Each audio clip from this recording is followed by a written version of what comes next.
Hello students, welcome to Students Learning Academy. Today is our third lecture in Maths Part 2. We were studying chapter number 2, that is Pythagoras theorem. In last lecture we have solved question number 1, 2, 3 of practice set number 2.1. Before going to solve question number 4, we will learn the concept behind question number 4, which is based on the theorem 30, 60, 90. In 30, 60, 90 theorem हमें just उसकी properties learn करनी है. Okay, तो मैं आपको solve करके बताता हूँ 30, 60, 90 थ्योरम होता क्या है. तो पहले जो 30, 60, 90 है मीन्स 30, 60, 90 ये ट्राइंगल के 3 एंगल्स होते हैं ना, उनकी वैल्यूज़ दी गई है. किसकी? एंगल्स की इन द ट्राइंगल. तो ए बी सी 3 एंगल है, उनमें एक एंगल 90 डिग्री है और जो अदर्स 2 एंगल्स रहेंगे वो एक्यूट होंगे, जिसमें से कोई एक 30 डिग्री होगा, कोई एक 60 डिग्री. ओके, तो 30, 60, 90 थ्योरम इसमें क्या बोला गया है कि 3 साइड्स है ए बी सी और ए सी. 90 डिग्री कौन सा एंगल है? ए बी सी, मतलब एंगल बी 90 डिग्री. हाइपोटेनियस किसको बोलेंगे? जो एंगल बी के अपोजिट साइड रहेगा, इसको क्या बोलेंगे? हाइपोटेनियस. हाइपोटेनियस का नाम क्या है? ए सी. तो हाइपोटेनियस का नाम क्या है? ए सी.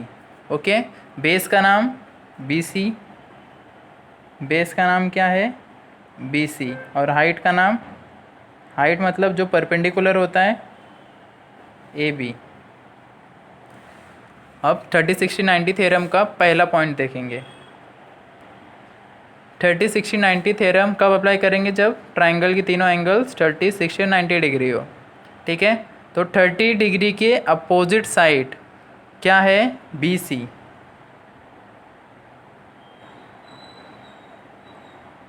Opposite side of 30 degree angle.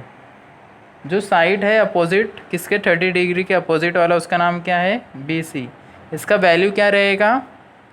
Will be equal to half of, half किसका रहेगा?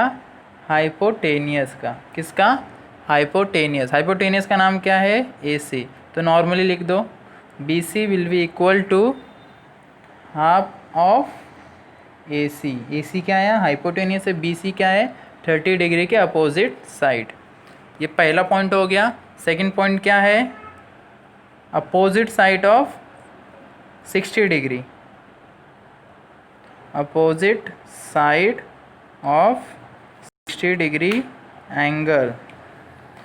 60 डिग्री का अपोजिट साइड क्या है? A B. ए बी लिख दो. Will be equal to √3/2. √3/2 times of hypotenuse. Hypotenuse का वैल्यू नाम क्या है? ए सी. ठीक है, सिंपली लिख दो A B will be equal to √3/2 times of A C. ठीक है, ये 2 प्रॉपर्टीज़ है किसमें? 30, 60, 90 डिग्री थ्योरम में. ये आपको ध्यान में रखना है. ओके, अब 30, 60, 90 डिग्री थ्योरम पे क्वेश्चन नंबर 4 वेस्ट है, जिसको हम लोग सॉल्व करेंगे. तो क्वेश्चन नंबर 4 हम लोग देखेंगे. See figure 2.19, find R P P S using the information given in triangle P S R. ये फिगर 2.19 दिया जिसमें ट्राइंगल पी एस आर है. ठीक है, पी एस आर में एक एंगल पी 30 डिग्री दिया है, एंगल एस, ये सिंबल का मतलब क्या है? 90 डिग्री. हम लोग को एंगल आर दिया है क्या? नहीं. तो हम लोग पहले एंगल आर फाइंड करेंगे, उसके बाद देखेंगे इसमें कौन सा थ्योरम अप्लाई होगा.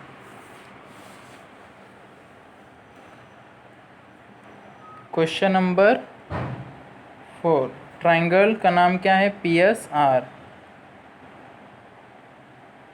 पी एस आर जिसमें angle S 90 degree, angle P 30 degree. ठीक है, और वैल्यूज़ एस आर का वैल्यू क्या दिया है? 6.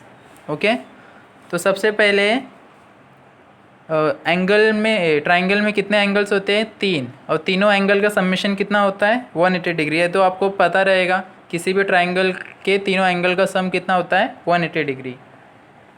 उसको पहले लिख दो। In triangle PSR angle P is 30 degree, angle S is 90 degree. Therefore the sum of all three angles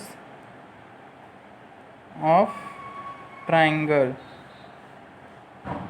a triangle is 180 degree. मतलब किसी भी ट्राइंगल की तीनों एंगल का सम 180 डिग्री है। तो angle P plus angle S, angle P plus angle S plus angle R will be equal to 180 degree. Angle P का value 30, S का वैल्यू 90, एंगल R का गिवन है क्या? नहीं, इक्वल टू 180 डिग्री।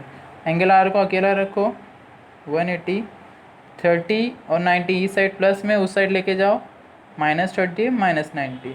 इसको सॉल्व करोगे आप, 90 30 माइनस माइनस प्लस होता है, माइनस माइनस माइनस प्लस, लेकिन साइन माइनस का आता है। 90 30 120, 180 माइनस 120 60। एंगल R कितना डिग्री हो गया?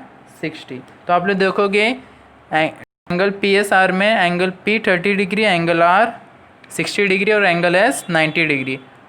Therefore triangle PSR is a 30 degree, 60 degree, 90 degree triangle.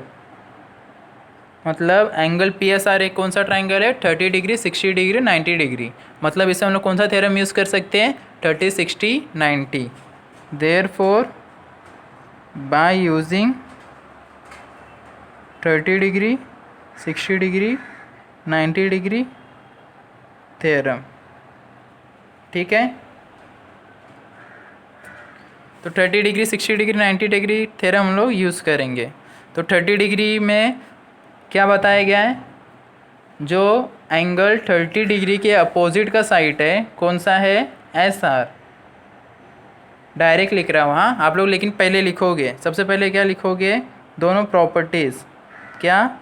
Opposite side of 30 degree angle is equal to half of hypotenuse. ये पहला पॉइंट लिखोगे। दूसरा, opposite side of 60 degree angle is √3/2 times of hypotenuse. ये दो आप पहले पॉइंट लिखोगे properties, उसके बाद सॉल्व करोगे। तो opposite side of 30 degree angle क्या है? Opposite side of 30 degree angle is SR। SR will be equal to half into hypotenuse है। हाइपोटेनियस 90 डिग्री के अपोजिट होता है, उसका नाम क्या है? PR। ओके। इसमें SR का वैल्यू आपको गिवन है, हाँ SR का वैल्यू 6 है, equal to half into PR का वैल्यू अननोन है यहाँ पर, तो क्या करोगे? PR को अकेला इस साइड रखोगे, 1/2 है, 2 इधर क्या कर रहा है? डिवाइड कर रहा है, इस साइड आके क्या करेगा? मल्टीप्लाई। तो PR का वैल्यू कितना आएगा? 6 × 2 12। मतलब हम लोग किसका वैल्यू मिल गया? हाइपोटेनियस का, ठीक है। अब हम लोग क्या करेंगे? 60 डिग्री सेकेंड प्रॉपर्टी यूज़ करेंगे, opposite side of 60 degree angle. Opposite side of 60 degree angle क्या है? 60 डिग्री एंगल कौन सा? Angle R। इसको 60 डिग्री लिख दो। इसका अपोजिट साइड क्या है? SP will be equal to √3/2 into hypotenuse. Hypotenuse का नाम क्या है? PR, ठीक है। √3/2 इंटू PR का वैल्यू अभी फाइंड किया हम लोगों ने, कितना आया? 12। ओके, 2 डिवाइड में है √3 के, तो 12 को भी डिवाइड करेगा, क्रॉस कैंसिल होता है, पता है ना आपको। तो 2 1 ज़ा 2, 2 6 ज़ा 12। तो आंसर क्या आएगा? 6√3। तो SP का वैल्यू क्या आएगा? 6√3। लास्ट में एक लाइन लिखना आंसर करके, ओके। आंसर में आप लोग ये दोनों नाम लिखना, PR equals to 12, SP equals to 6√3। तो ये क्वेश्चन नंबर 4 था, जो कम्प्लीटली वेस्ट किस पे था? 30 60 90 डिग्री थ्योरम पे। उसके बाद क्वेश्चन नंबर 5 देखेंगे हम लोग। क्वेश्चन नंबर 5 कम्प्लीटली बेस्ड है किस पे, 45 45 90 डिग्री थ्योरम पे। तो इसको स्टार्ट करने से पहले हम लोग पहले थ्योरम देख लेंगे 45 45 90 डिग्री क्या होता है। तो क्वेश्चन नंबर 5 स्टार्ट करने से पहले हम लोग 45 45 90 डिग्री थ्योरम देखेंगे। जैसा कि 30 60 90 था, 30 60 90 किसके वैल्यूज से, तीनों एंगल्स के। उसी तरह 45 45 90 ये तीनों क्या है, एंगल्स के वैल्यूज़ है। इसका मतलब जिस किसी ट्राइंगल में एक एंगल 90 डिग्री हो, एक एंगल 90 डिग्री हो, बाकी जो दो बचे एंगल हो 45 45 के हो, मतलब ये भी 45 का हो और ये भी 45 का। इसको नाम दे दे रहा हूँ ABC। तो उस ट्राइंगल को बोलते हैं 45 45 90 डिग्री ट्राइंगल। ठीक है, अब इस थ्योरम को कैसे यूज़ करते हैं वो देखेंगे हम लोग। तो इसमें एक ही प्रॉपर्टी है जो आपको याद रखना है, 45 डिग्री के अपोजिट साइड, दो साइड्स है। पहले हाइपोटेनस आपको पता है ना, 90 डिग्री अपोजिट वाला, बार बार बता रहा हूँ ताकि आपको याद रहे हमेशा। तो हाइपोटेनियस 90 डिग्री अपोजिट वाला हाइपो लिख दो, हाइपोटेनियस, उसका नाम क्या है, AC। ठीक है, तो इस में एक ही प्रॉपर्टी, इसका मतलब क्या है, 45 डिग्री के अपोजिट साइड, 45 डिग्री के अपोजिट दो साइड है, ये एक 45 डिग्री ये भी है, ये भी है, तो इसके अपोजिट वाला भी ये भी है, उसको भी लिखो, उसका वैल्यू इक्वल रहेगा। इसके अपोजिट वाला भी क्या है, BC। मतलब दोनों 45 डिग्री एंगल है तो उनके अपोजिट साइड्स भी क्या रहेंगे, इक्वल। ये मैथ्स का रूल है, अगर दो एंगल सेम है तो उनके अपोजिट साइड भी क्या रहेंगे, इक्वल। तो 45 45 है तो उनके अपोजिट साइड BC और AB है, दोनों आपस में इक्वल रहेंगे, will be equal to 1/√2 times of hypotenuse. मतलब the opposite side of 45 degree angle will be equal to 1/√2 times of hypotenuse. तो 1/√2 इंटू हाइपोटेनियस का नाम क्या है यहाँ पर, AC है ना। तो AB will be equal to BC will be equal to 1/√2 into AC। ये 45 45 90 डिग्री का थ्योरम है। तो कम्प्लीटली क्वेश्चन नंबर 5 ही इस थ्योरम पे बेस्ड है। चलो क्वेश्चन नंबर 5 देखते हैं हम लोग। For finding AB BC with the help of information given in the figure 2.20, इस 2.20 फिगर में जो भी इंफॉर्मेशन दिए गए हैं उसके बेस पे हमें क्या फाइंड करना है, AB BC। ठीक है, उसमें आपको फिल इन द ब्लैंक्स दिया है। तो क्वेश्चन नंबर 5 देख रहे हो आप लोग, fill in the blanks type में दिया, जिसमें 2.20 फिगर में जो भी इन्फॉर्मेशन गिवन है उसके बेस पे आपको fill in the blanks fill करना है। तो ठीक है, हम लोग फिल इन द ब्लैंक्स पहले नहीं देखेंगे, पहले हम लोग नॉर्मली कैसे सॉल्व करते हैं वो देखेंगे, उसके बाद आपको समझ आएगी इसमें फिल इन द ब्लैंक्स में क्या क्या फिल करना है। एक बार वैसे ही कर लूँगा तो उस पर जो भी क्वेश्चन रहेगा तो आपको फिल करने में ईजी रहेगा। ठीक है, तो सबसे पहले डायग्राम क्या है, सेम यही डायग्राम है, ABC देख रहे हो, वापस बना दे रहा हूँ। क्वेश्चन नंबर 5 डायग्राम, ट्राइंगल का नाम है ABC और उसमें हाइपोटेनियस की वैल्यू आपको √8 ऑलरेडी गिवन है। ओके, और बोला गया है दो साइड्स इक्वल है AB और BC और एंगल B 90 डिग्री है। ठीक है, तो आपको इसमें थोड़ा सा उल्टा करके दिया, ट्विस्ट उसमें एक ही है कि दो एंगल के बदले आपको दो साइड्स इक्वल दिए गए। ठीक है, तो उसके लिए हम लोग को दो एंगल्स की वैल्यू फाइंड करनी पड़ेगी। ओके, तो मैथ्स का रूल है, क्या रूल है कि अगर दो साइड्स इक्वल है तो उनके अपोजिट एंगल भी क्या रहेंगे, इक्वल। और थर्ड वाला एंगल आपको ऑलरेडी गिवन है। तो in triangle ABC, in triangle ABC angle ABC मतलब एंगल B इज़ 90 डिग्री, आपको ऑलरेडी गिवन है। ठीक है, और क्या दिए गए, sides AB is equal to BC, ये किसके इक्वल है, इसके। ठीक है, तो अभी इन दोनों के वैल्यूज़ कैसे निकालेंगे, तो दोनों एंगल सेम रहेंगे, क्यों, क्योंकि इनके अपोजिट साइड्स क्या है, सेम। लिखो, since side AB is equal to BC therefore angle A will be equal to angle C. ठीक है, ये लिख दिया ऑलरेडी। अभी हम लोग वो वाला फॉर्मूला यूज़ करेंगे। कौन सा वाला? कि ट्राइंगल्स के तीनों एंगल्स का सम 180 डिग्री होता है। तो लिख दे रहा हूँ, this sum of all 3 angles of a triangle is 180 degree. ठीक है, तो ए बी सी ट्राइंगल में angle A plus angle B plus angle C तीनों को मिला के 180 डिग्री होगा। एंगल ए और एंगल सी का वैल्यू नहीं दिया, उसको एज इट इज़ रखो। एंगल बी का वैल्यू 90 डिग्री दिया है, इक्वल टू 180। ठीक है, एंगल ए एंगल सी नहीं दिया, उसको एज इट इज़ रखो। Will be equal to plus 90, equal to के उस साइड जाएगा, क्या होगा? माइनस 90। 180 माइनस 90, 90 आया। Angle A plus angle C equal to 90 degree. लेकिन हम लोग जानते हैं क्या, एंगल ए और एंगल सी क्या है? इक्वल है। तो एंगल सी के बदले क्या लिखूँगा मैं? Angle A. क्यों? क्योंकि दोनों आपस में सेम है। Equal to 90 degree. एक एंगल ए मिला कितना? 2 एंगल ए हो जाएगा, इक्वल टू 90। ओके, 2 इधर मल्टीप्लाई कर रहा है, उधर जाके क्या होएगा? डिवाइड 2 45 आ जाएगा। तो angle A will be equal to 45। Angle A किसके इक्वल है? एंगल सी के, इसलिए एंगल सी भी कितना हो जाएगा? 45। ये स्टेप आप लोगों को आपके टेक्स्ट बुक में नहीं करके दिया गया, जबकि आपको डायरेक्ट बोला गया A B equal to B C. ये तो आप लोग लिख सकते हो डायरेक्ट, क्या कि गिवन है। ठीक है, लेकिन एंगल बी ए सी का वैल्यू आप लोग डायरेक्टली नहीं लिख सकते हो। एंगल बी ए सी का वैल्यू डायरेक्टली नहीं पुट कर सकते हो, उसके लिए पहले आपको सॉल्व करना पड़ेगा।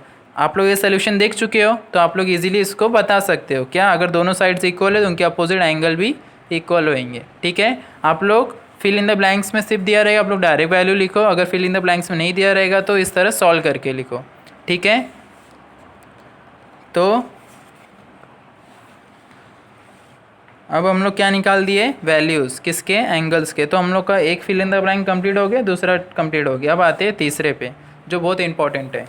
ठीक है, तो हमारा ट्राइंगल ये है 90 डिग्री, और ये भी कितना हो जाएगा? 45 डिग्री, और ये भी क्या हो जाएगा? 45 डिग्री। हाँ, यही सॉल्व करो, क्योंकि एंगल ट्राइंगल मुझे वापस बनाना पड़ेगा, इसलिए बगल में साइड। तो 45 45 90, ये ट्राइंगल क्या हो गया? 45 45 90 डिग्री ट्राइंगल हो गया। 45 45 90 डिग्री का पहले क्या लिख दो? Property. 45 will be equal to 1/√2 times of hypotenuse. जो हम लोग की प्रॉपर्टी थी 45 45 90 डिग्री ट्राइंगल में, तो इन ट्राइंगल ए बी सी में 45 45 डिग्री के अपोजिट साइड्स क्या है? ए बी और बी सी, जो कि दो आपस में इक्वल रहेंगे। Will be equal to 1/√2 times of hypotenuse, मतलब ए सी। ये प्रॉपर्टी था। ए सी का वैल्यू ऑलरेडी गिवन है, क्या? √8। ठीक है, तो √8 1 से मल्टीप्लाई किया, √8 ऊपर हो गया। अभी दोनों में रूट कॉमन है, तो रूट सिंगल ले लो, दोनों को सेम रूट में रख दो। अभी 8/2 हो जाएगा, तो 2 1 ज़ा 2, 2 4 ज़ा 8। तो आंसर क्या आएगा? √4। ये किसके वैल्यूज़ है? ए बी और बी सी की। √4 किसका स्क्वायर रूट है? 2 का। तो फाइनल आंसर क्या आएगा? 2। तो ए बी और बी सी का वैल्यू क्या आएगा? 2। तो इसके बाद हम लोग इसमें देखेंगे, A B will be equal to B C will be equal to क्या था? 1/√2। तो इसमें क्या आएगा? 1/√2। उसके बाद उसके नीचे क्या आएगा? वापस 1/√2 आएगा। क्यों? ए सी का वैल्यू पुट किया गया। और इसने थोड़ा सा अलग मेथड किया है। इसने क्या मेथड किया है? √8 जो है, आपको बता दे रहे, नहीं तो आप लोग कन्फ्यूज हो जाओगे। √8 को सिंप्लीफाई किया है। √8 को कैसे लिखा है? 8 का फैक्टराइजेशन किया है।